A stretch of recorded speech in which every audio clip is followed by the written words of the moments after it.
ብዙዎቻችን እኔንም ጨምሮ ፈጽሜያቸው ያለፍኩት ከ90% በላይ የሚሆኑትን የዩኒቨርሲቲ ተማሪዎች የኮሌጅ ተማሪዎችን ለከፋ ድህነት የሚዳርጉ እጅግ በጣም አደገኛ የሚባሉ 5 የገንዘብ አያያዝ ስህተቶች አሉ። እንደሚታወቀው በዩኒቨርሲቲ ቆይታችን ወቅት የምናሳልፋቸው የዩኒቨርሲቲ ቆይታ ዓመታት የወደፊት ህይወታችንን የምንቀርጽባቸው እጅግ በጣም ወርቃማ የሚባሉ ጊዜያት መሆናቸው ይታወቃል። ያ ማለት በዚህ የዩኒቨርሲቲ ቆይታችን ውስጥ ጥሩ ከሰራን የወደፊት ህይወታችንን ማስተካከል የምንችልበት እድልና ምናልባትም በዚህ የዩኒቨርሲቲ ቆይታችን ጥሩ መስራት ካልቻል የወደፊት ህይወታችንንም ጭምር ደካማ የምናደርግበት እድል እንዳለ መረዳት እጅግ በጣም አስፈላጊ ነው። ይሁን እንጂ በዩኒቨርሲቲ ቆይታችን አብዛኞቻችን ትኩረት የምናደርገው በከፍተኛ ውጤት ወይም ደግሞ ጂፒኤ ላይ ብቻ ስለሚሆን የገንዘብ አያያዝ እውቀት ወይም ደግሞ ፋይናንሻል ሊትረሲ እንደ ሁለተኛ ጉዳያችን አለፍ ሲል እንደ 3 እና 4ኛ ጉዳያችን ብቻ እንመለከታለን። ያ ማለት ለፋይናንሻል ሊትረሲ ወይም ደግሞ ለገንዘብ አያያዝ እውቀት ትኩረት አንሰጥም።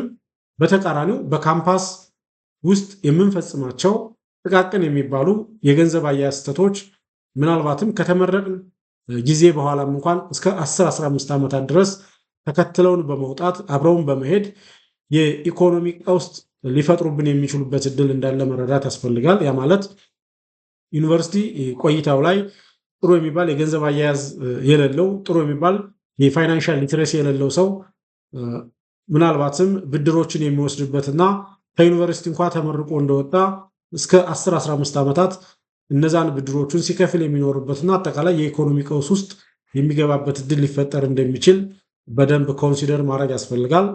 ስለሆነም ዛሬ የምንወያይበት ርዕስ ህይወትን ሊቀይር የሚችል የወደፊት ሀብት መሰረታችንን የምናስቀምጥበት እጅግ በጣም ወሳኝ አንድ ጉዳይ ላይ ነው የምናወራው።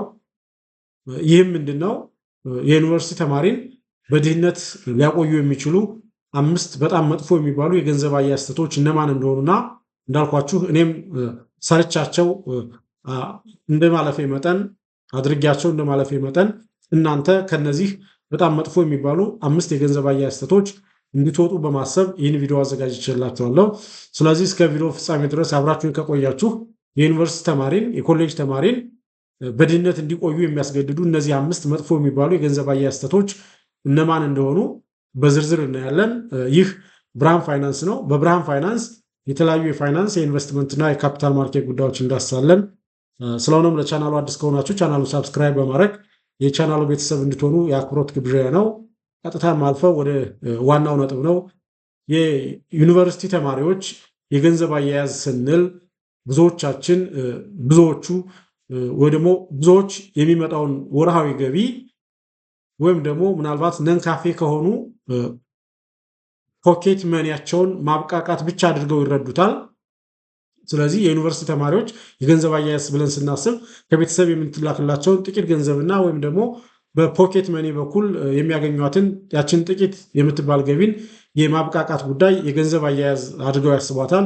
ይሁን እንጂ የፋይናንስ ሳይንስ እንደሚነግረን ጉዳዩ ከገንዘብ መጠን ይልቅ የቢሄቪራል ፋይናንስ ላይ የተገናኘ ወይም ደግሞ የተያያዘ ጉዳይ መሆኑን መረዳት ያስፈልጋል። በተቃራኒው ተማሪዎች በግቢ ቆይታቸው ወቅት የሚኖራቸው የገንዘብ ፍሰት አነስተኛ መሆኑ ይታወቃል። አንድ የዩኒቨርሲቲ ተማሪ አንድ የኮሌጅ ተማሪ በተማሪነት ቆይታው ሊኖር የሚችለው ሊያንቀሳቀስ የሚችለው ገንዘብ ያን ያክል ትልቅ አይደለም። ይህም በመሆኑ ተማሪዎች ለራሳቸው ሽፋን ይሰጡና አሁን ላይ ኢንቨስት ማድረግ አይጠበቅብኝም፣ አልችልም፣ ገንዘብ ሲኖረኝ ተጨማሪ ስኪሎችን እማራለሁ፣ ስለዚህ ያለኝ ገንዘብ አነስተኛ በመሆኑ ያለኝን ገንዘብ አብቃቅቼ ወሩን መሙላት ወይም ደግሞ ወሩን መኖር ከቻልኩ በቂ ነው የሚል ለራስ የሚሰጥ ሽፋን ይሰጡበታል። እንዳልኳችሁ ግን ከገንዘብ ማብቃቃት በላይ ቢሄቪራል ፋይናንስ ላይ ያተኮረ ጉዳይ መኖሩንና ለወደፊት መሰረት የሚሆን ጉዳይ የመጣል ያለመጣል ጉዳይ እንደመሆኑ መጠን ምንም እንኳን የገንዘብ ፍሰታቸው የዩኒቨርሲቲ ተማሪዎች ወይም ደግሞ የኮሌጅ ተማሪዎች አነስተኛ እንኳን ቢሆን በዛ አነስተኛ ገንዘብ እንዴት መቆጠብ እንደሚቻል በዛ አነስተኛ ገንዘብ እንዴት አብቃቅቶ ተጨማሪ ስኪሎችን ነገ ጥሩ ገቢ ሊያስመጡ የሚችሉ ተጨማሪ ኢንካም ቤዝድ የሆኑ ስኪሎችን መማር እንደሚችሉ የግድ ኤክሰርሳይዝ ማድረግ መቻል ያስፈልጋል። ምክንያቱም ትንሿን ገንዘብ ማስተዳደር ካልቻሉ ነገ ከዩኒቨርሲቲ ወጥተው ትልቅ የሚባል በሚሊዮን የሚቆጠር ሀብት ቢኖራቸውና ማንቀሳቀስ ቢችሉ በሚገባ የመጠቀም እድል ይኖራቸዋል ተብሎ አይታሰብም። ስለዚህ ጥሩ የሚባል የገንዘብ አያያዝ ልምድ ሊኖረን የሚገባ ባለን ትንሽ ገንዘብ ጭምር መሆኑን ያስፈልጋል። ሰው ትንሹን ማስተዳደር ያልቻለ ሰው ትልቅ ነገር ቢሰጠው ያባክነዋል ተብሎ ስለሚታሰብ ይህን ኮንሲደር ማድረግ ነው። እንደሚታወቀው በዩኒቨርሲቲ ውስጥ ያለን የፋይናንስ ሁኔታ ማይክሮ ኢኮኖሚ ተብሎ ነው የሚጠራው። በመሆኑም በዚህ አውድ ውስጥ ሆነን ተማሪዎች እንደ ዋና የገንዘብ ምንጭ የሚጠቀሙት ከቤተሰብ ወይም ደግሞ ከመንግስት የተማሪዎች ድጋፍ ፖኬት መኒ እንደመሆኑ መጠን ይህን የገንዘብ ምንጭ ውስንና የተወሰነ ጊዜም ብቻ ታሳቢ ያደረገ ነው። በተቃራኒው የተማሪዎች ፍላጎት፣ የማህበራዊ ጫና ፒር ፕሬዠር የምንለው ግን እጅግ በጣም የበዛ መሆኑን መረዳት ያስፈልጋል። ምንም እንኳን የሚያገኙት ገንዘብ በቤተሰብ ድጋፍና በፖኬት መኒ ትንሽ እንኳ ቢሆን ያለባቸው የፒር ጫና ፕላስ አጠቃላይ ዲማንዳቸው እጅግ በጣም ሰፊ ከመሆኑ የተነሳ ጥሩ የሚባል የገንዘብ አያያዝ ስርዓት ከሌላቸው ምናልባትም ብድርን ፕራክቲስ ሊያደርጉ የሚችሉበት ሁኔታ ሊፈጠር ይችላል።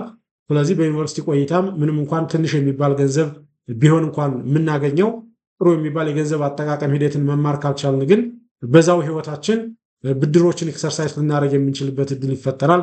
ስለዚህ ትንሽ ነው ብሎ ሽፋን መስጠት ሳይሆን ጥሩ የሚባል የገንዘብ አያያዝ ልምድን ማካበት የግድ የሚመከርና ተማሪዎችን በዩኒቨርሲቲ ቆይታቸው ከድህነት ሊያወጣ የሚችል መንገድ መሆኑን መረዳት እጅግ በጣም አስፈላጊ ነው። ስለሆነም ዛሬ በደንብ የምናያቸው አምስቶቹ ትልልቅ የሚባሉ ስህተቶች አንድን የዩኒቨርሲቲ ተማሪን ወይም ደግሞ የከፍተኛ ትምህርት ተቋም ተማሪን በድህነት ሊያቆዩ የሚችሉ ፕላስ በወቅቱ እኔም ሰርቻቸው ያለፍኳቸው ሌሎች ሰዎችም በአንድም በሌላ መልኩ ሰርተዋቸው ያለፉ ስህተቶች እነማን እንደሆኑና ከመፍትሄዎቹ ለመውጣት ከችግሮቹ ለመውጣት ምን አይነት የመፍትሄ ስልቶችን ብንዘረጋ ይሻላል የሚለውን በሚገባ እናያለን። አንደኛውና የመጀመሪያው አንድን የከፍተኛ ትምህርት ተቋም ተማሪ በድህነት ሊያኖር የሚችል መጥፎ የሚባል የገንዘብ አያያዝ ስልት የአኗኗር ዘይቤ ግሽበት ወይም ደግሞ ላይፍ ስታይል ኢንፍሌሽን እና የማህበራዊ ጫና ነው። ስለዚህ አንድ የዩኒቨርሲቲ ተማሪ በካምፓስ ውስጥ ብዙ ተማሪዎች ከሚያደርጉት ትልቁ ስህተት ውስጥ ካላቸው ገቢ በላይ ለመኖር መሞከር ነው። ፒር ፕሬዠሩ እንደመኖሩ መጠን አብዛኛው ሰው መዝናናት ፍላጎቱ ከሆነ ምናልባት ብር የማይላክለት እና ለመዝናናት በቂ የሆነ ብር የሌለው አንድ ተማሪ እንኳን አብሮ ከጓደኞቹ ላለማነስ በፒር ፕሬዠርነት ምናልባትም ከአቅሙ በላይ መኖርን ሊሞክር ይችላል። ይህ አንዱና ትልቁ ነገር ነው። ሌላው የአኗኗር ዘይቤ ግሽበት ማለት ላይፍ ስታይል ኢንፍሌሽን የምናገኛትን ገቢ ሁሉ በወጭ መልኩ መጠቀም ወይም ደግሞ ከአቅማችን በላይ የመኖር ህይወት ውስጥ መግባት ላይፍ ስታይል ኢንፍሌሽን ነው። ይህ ሪዛልት የሚደረገው አንዱ እንዳልኳችሁ በማህበራዊ ጫና ወይም ደግሞ በፒር ፕሬዠር መሆኑን መረዳት ያስፈልጋል። ሰው ጓደኞቻችን ምናልባትም በፕሬዠር ከአቅማችን በላይ ወጪ እንድናወጣ ሲገፋፉን አይሆንም የሚል መልስ ምናልባትም ይህ ወጪ በዚህ ወር የበጀቴ አካል አይደለም ብሎ ማሰብ እና እንደ አይነት ስነልቦናችን ከፍ ማድረግና ምላሽ መስጠት እጅግ በጣም የሚመከር ጉዳይ ነው። አክቹሊ ዛሬ አልችልም የለኝም ወይም ደግሞ የበጀቴ አካል አይደለም ብሎ ለጓደኛ መናገር ትንሽ ከበድ ሊል ይችላል። ያ ማለት እጅግ በጣም የስነልቦና ጫና ሊኖረው ስለሚችል ጠንካራ መሆንን ይጠይቃል። ሰው ጠንካራ ለመሆን የግድ በጀትሪ መሆን ያስፈልጋል ማለት ነው። ስለዚህ ከአኗኗር ዘይቤ ግሽበት ወይም ደግሞ ከማህበራዊ ጫና ለመውጣት የግድ አንድ የዩኒቨርሲቲ ተማሪ ሊተገብረው የሚገባው ነገር በጀት ማብጀት፣ የበጀቲንግ ህግ ማስቀመጥ ዋና የመፍትሄ ስልት ነው ማለት ነው። ስለዚህ የሚያገኘው ገቢ እንኳ ትንሽ ቢሆን ያንኑ ገቢ ለምን መጠቀም እንደሚገባው በጀት ያወጣል። ዜን ከዛ በጀት ውጭ የሆነ ወጪ በጓደኞቹ ሲቀርብለት አይ ይህ ያመጣችሁልኝ የወጪ አርእስት በገቢ በጀቴ ላይ የተካተተ ባለመሆኑ አሁን ለዋጣው የሚችለው አይደለም ይለፈኝ የሚል መልስ መስጠትን መለማመድና እንደ አይነት ስነልቦናዎችን ማዳበር አጠቃላይ ተማሪዎች በአኗኗር ዘይቤና በጓደኛ ጫና ሊፈጠር የሚችለውን የዋጋ ግሽበት እንዲቋቋሙ ሊያስችላቸው ይችላል። ይህ አንደኛው ስህተትና መፍትሄ ነው። ሁለተኛው የድንገተኛ ጊዜ ፈንድ ነው። የዩኒቨርሲቲ ተማሪዎች ብዙ ጊዜ እኔ ምን አይነት ድንገተኛ አደጋ ሊገጥመኝ ይችላል። ስለዚህ ምንም አይነት የድንገተኛ ጊዜ ፈንድ ማስቀመጥ አይጠበቅብኝም። ምክንያቱም የሚልኩልኝ ቤተሰቦቼ አሊያም ደግሞ የሚሰጠኝ መንግስት ነው በሚል የሚያገኙትን ገቢ በሙሉ በ100% የመጠቀም አዝማሚያ ይታያል። ነገር ግን የድንገተኛ ጊዜ ፈንድን ማስቀመጥ እጅግ በጣም አስፈላጊ ነው። ምክንያቱም ባልታሰበ ሁኔታ የጤና መታወክ ሊያጋጥመን ይችላል። እንደ ዩኒቨርሲቲ ተማሪ የስልክ ብልሽት ሊያጋጥመን ይችላል።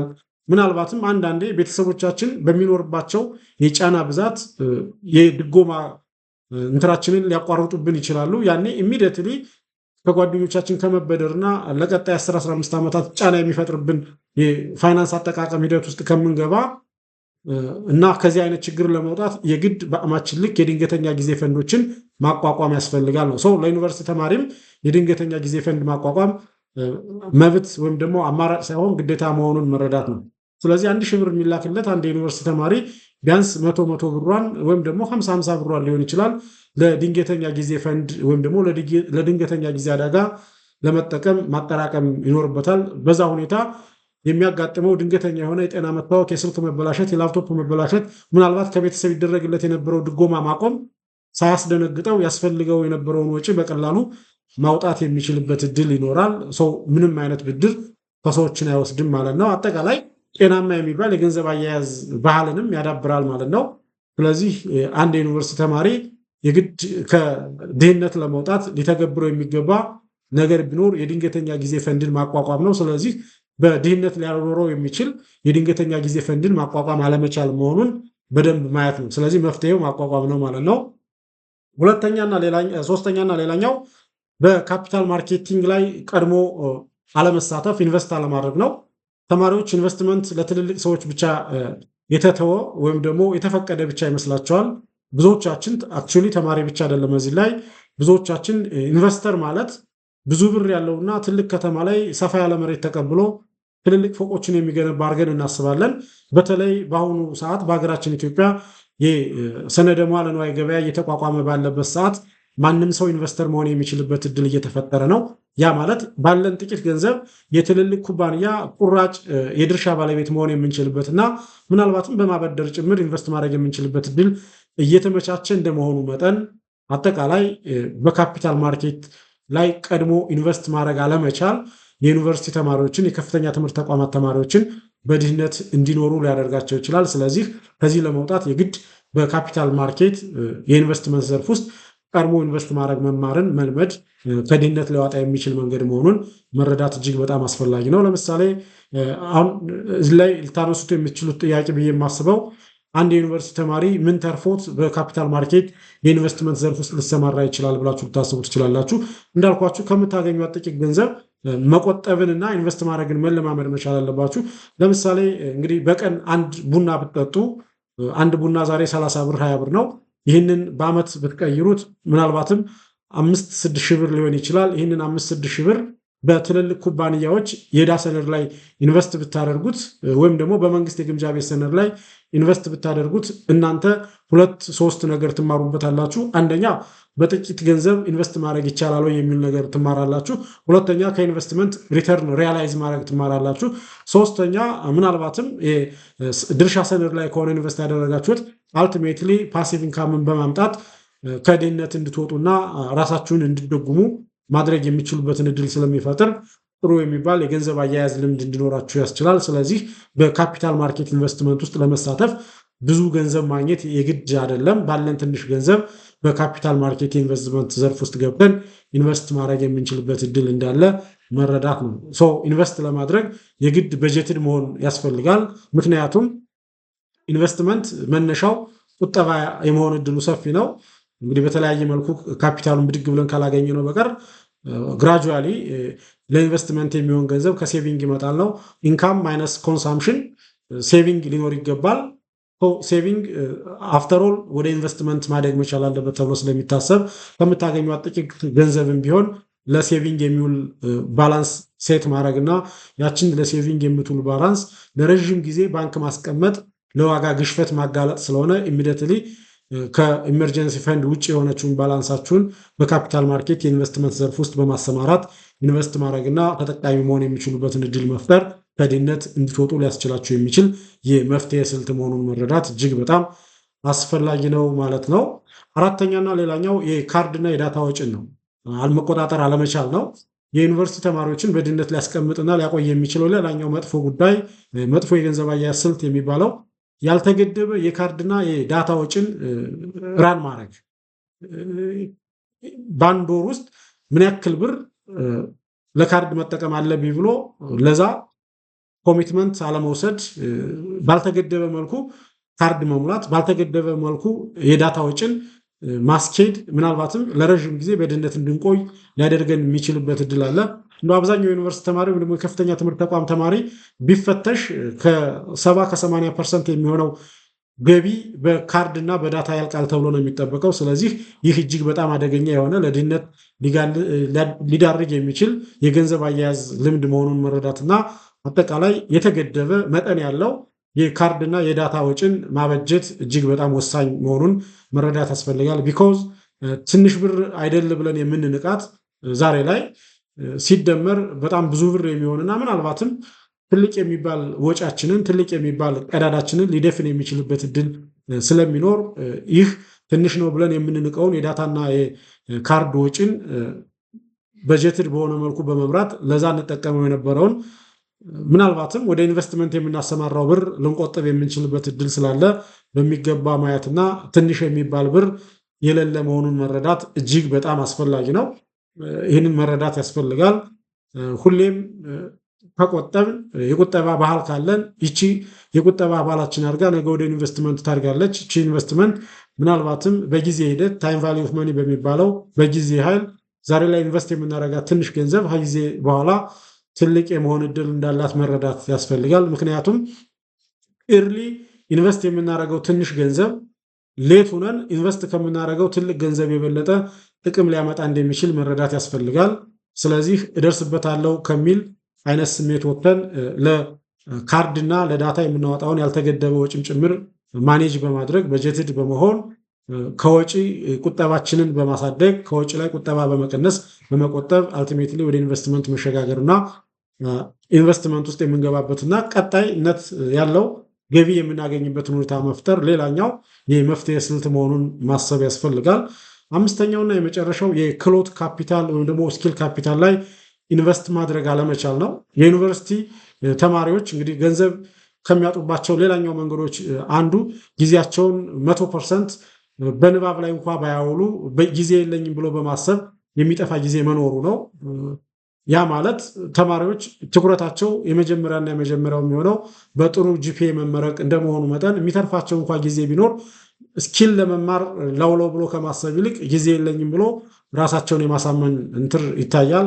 ስለዚህ የክህሎት ካፒታል መማር ሌላኛው ጥሩ የሚባል ከድህነት ሊያወጣ የሚችል መንገድ መሆኑን መረዳት ያስፈልጋል። ስለዚህ አንድ የዩኒቨርሲቲ ተማሪ በዩኒቨርሲቲ ቆይታው ከሚያገኘው ገቢ ላይ ትንሽ የሚባል ገንዘብን እየቆጠበ ከሚተርፈው ሰዓት ላይ ደግሞ እያብቃቃ ነገ ገቢ ሊያስገኝ የሚችል እንግዲህ ኢንካም ሊያመጣ የሚችል ስኪሎችን መማር ላይ ኢንቨስት አለማድረጉ ሌላኛው በድህነት እንዲኖር ሊያስገድድ የሚችልበት ሁኔታ አለ።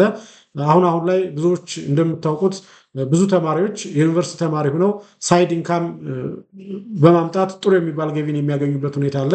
ስለዚህ ከእንደነዚህ አይነት ተማሪዎች ትምህርትን መውሰድና የዩኒቨርሲቲ ተማሪም እንኳ ሆነን የክህሎት ካፒታል ላይ ኢንቨስት ማድረግ መቻል ምናልባትም ከድህነት እንድንወጣ ሊያደርገን የሚችልበት ሁኔታ መኖሩን በደንብ ማሰብ ነው።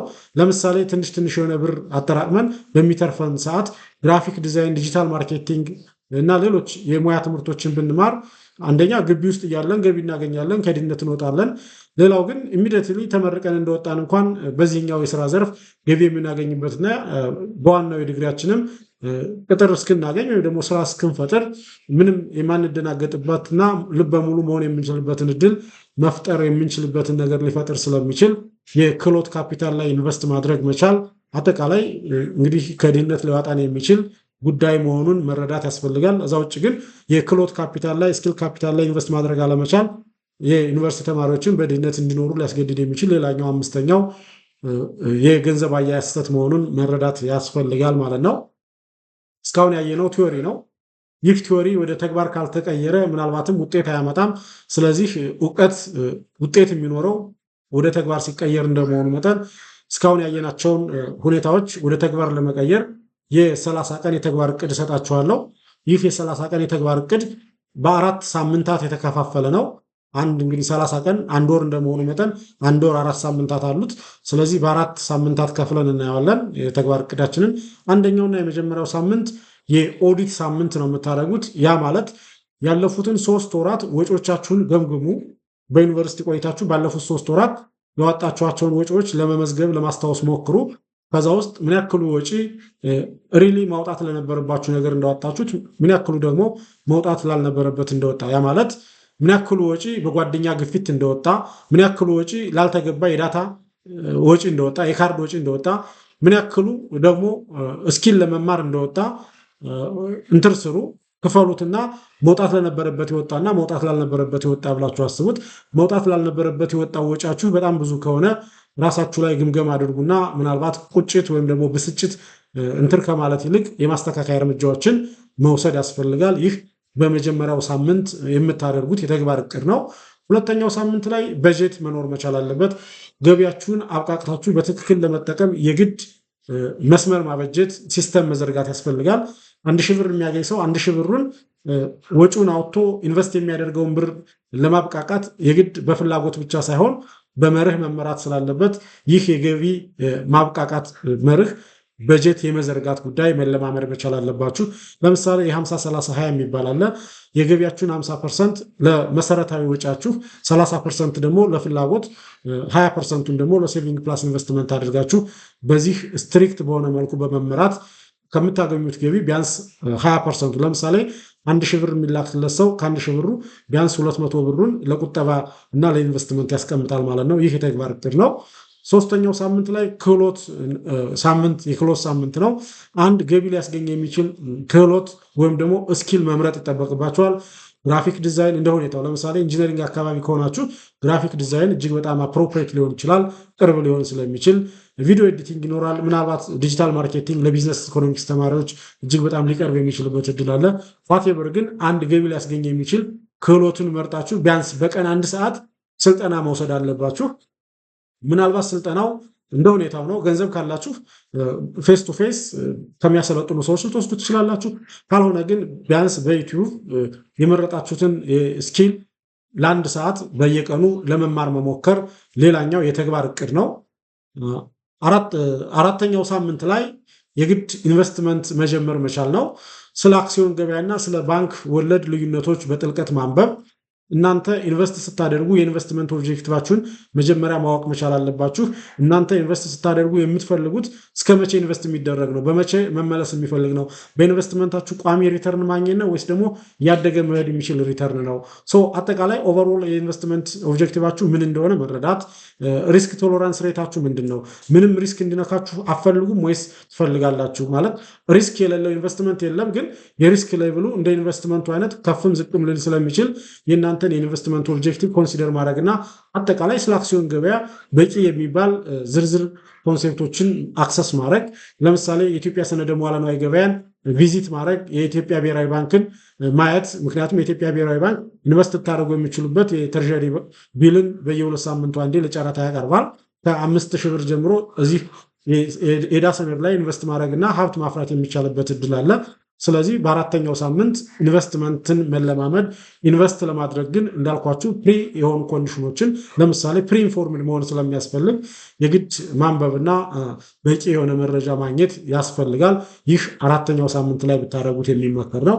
በዚህ ሁኔታ ከእናንተ የኢንቨስትመንት ኦብጀክቲቭ ጋር አብሮ ሊሄድ የሚችል የኢንቨስትመንት መዳረሻ በመምረጥ ኢንቨስት ማድረግ ትችላላችሁ። እንግዲህ ውድ የቻናል ቤተሰቦች ዩኒቨርሲቲ ውስጥ የምታደርጓቸው የፋይናንስ ውሳኔዎች የወደፊት ስኬታችሁን ይወስናሉ። ስለሆነም ከዛሬ ጀምሮ ብልህ እንድትሆኑ በአክብሮት ጋብዛለሁ። ይህ ቪዲዮ ጠቃሚ ሆኖ ካገኛችሁት ላይክ እንድታደርጉትና ተጨማሪ የፋይናንስ ኢንቨስትመንትና የካፒታል ማርኬት ጉዳዮች ሲለቀቁ እንዲደርሷችሁ ቻናሉን ሳብስክራይብ በማድረግ የቻናሉ ቤተሰብ እንድትሆኑ በአክብሮት ጋብዛለሁ። አመሰግናለሁ።